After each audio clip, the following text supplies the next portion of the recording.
together with my wife Jilly, who actually is a math learning specialist, is her field. We have 3 sons. We have Benji, who is a graduate of the school, just graduated. Our school has their graduation in February of 12th grades, and then the students go to Eastern Europe and Israel for their last semester associated with the school, and he's there right now. I have Aaron, who is in 10th grade, and I have Jacob, who is in 4th grade. So we kind of get to have a window into all of the different areas of the school. I just want to talk for a moment about Aaron, who is my middle son.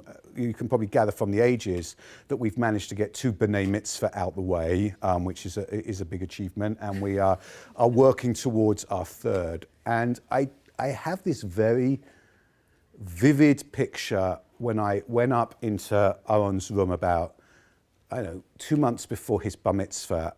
And Aaron is delightful, but I can't tell you that he is the most passionate kid about learning his bar mitzvah on time that you will ever meet. But he is delightful, and he's a wonderful kid. And I went there, and he was sitting in his room with the text of his bar mitzvah portion in front of him. And I mean, two thoughts kind of went through my mind. One was shock. And the second one was, you know, that picture must have existed for thousands and thousands of years of a kid sitting there with a text, whatever the text is, and different Jewish texts speak to different people, and learning that text. But then when I took a step back and the picture got wider, he had his text on his lap. He had, you know, those ubiquitous iPod earphones in his ear.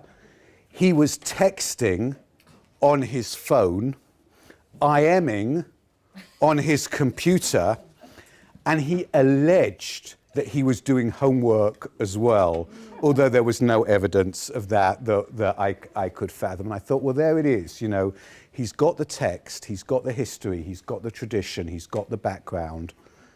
But at the same time, he is a kid of the 21st century. And I can stand there until I'm blue in the face and say, I don't think multitasking is a good idea. And you know, all kinds of studies show it is, and all kinds of studies show it isn't. It really doesn't matter, because these students are growing up in an age of multitasking and looking at multitasking as their way of doing things. And we can help train them, but we're not going to train them out of it. The most important thing we can do is train them to be effective at it and be able to be focused on what is their core priority that they're trying to achieve. In this case, it was not his bar mitzvah portion, turned out, but all was well on the day. So one huge area that we're focused on as a school, and it ties back into community day schooling, is this question of what do we need to do to prepare students to be successful in the world into which they are going to graduate.